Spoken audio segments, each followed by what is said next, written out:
நம்ம உடம்புலயே சுத்தமான உறுப்பு எது தெரியுமா? அதே மாதிரி அசுத்தமான உறுப்பு எதுன்னு நினைக்கிறீங்க? நம்ம உடம்புல சுத்தமான உறுப்பு எது அப்படின்னு கேட்கும்போது மூளை, இதயம் இதெல்லாம் சொல்லுவாங்க. அதெல்லாம் உண்மைதான். ஆனா அதெல்லாம் ரொம்ப பாதுகாப்பா உள்ளுக்குள்ள இருக்கிற உறுப்புகள். ஆனா நான் சொல்றது வெளியில இருக்கிற உறுப்பு. ஒரு உறுப்பு வெளியில இருந்தோம் சுற்றுச்சூழலுக்கு எக்ஸ்போஸ் ஆகி இருந்தோம் ரொம்ப கிளீனா இருக்கிற உறுப்பு அது. ஒரு க்ளூ கொடுக்கணும் அப்படின்னா என்ன சொல்லலாம்னா, அந்த உறுப்புல இருந்து தொடர்ந்து ஒரு விதமான திரவம் சுரந்துகிட்டே இருக்கும். ஆன்சர் தெரிஞ்சா உடனே கமெண்ட்ல சொல்லிட்டு தொடர்ந்து வீடியோ பாருங்க. இந்த உறுப்புல லைசோசைம்ஸ் மாதிரியான பாக்டீரியாவை எதிர்க்கிற நொதிகள் இருந்துகிட்டே இருக்கும். அது தொடர்ந்து நுண்ணுயிரிகளை அழிச்சுக்கிட்டே இருக்குமா. அதே மாதிரி நான் ஏற்கனவே ஒரு திரவம் சுரக்கும் அப்படின்னு சொன்னேன் பாத்தீங்களா, அது அந்த உறுப்புல படிகிற தூசி, அழுக்கு இது எல்லாத்தையும் வெளியேற்றிக்கிட்டே இருக்குமா. அந்த உறுப்பு நம்முடைய கண்கள் தான். அப்புறம் நம்ம உடம்புலயே அசுத்தமான பாகம் எது அப்படின்னு கேட்டீங்கன்னா, இதுக்கு ரெண்டு உறுப்பு போட்டி போட்டுக்கிட்டு வரும். ஒன்னு தொப்புள் பகுதி. இது ஒரு குழி மாதிரியான அமைப்பை கொண்டிருக்கிறதுனால வியர்வை, இறந்த சரும செல்கள் இந்த மாதிரி பல விஷயங்கள் உள்ள படிஞ்சிரும். நம்ம குளிக்கும் போது கவனம் எடுத்து தொப்புள் பகுதியை சரியா சுத்தம் செய்யாதப்ப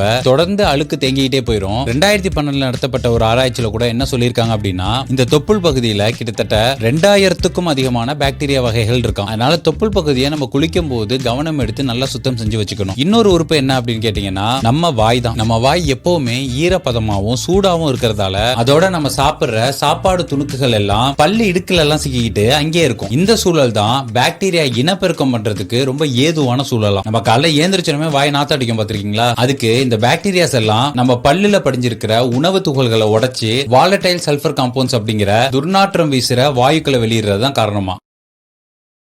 Download ShareChat.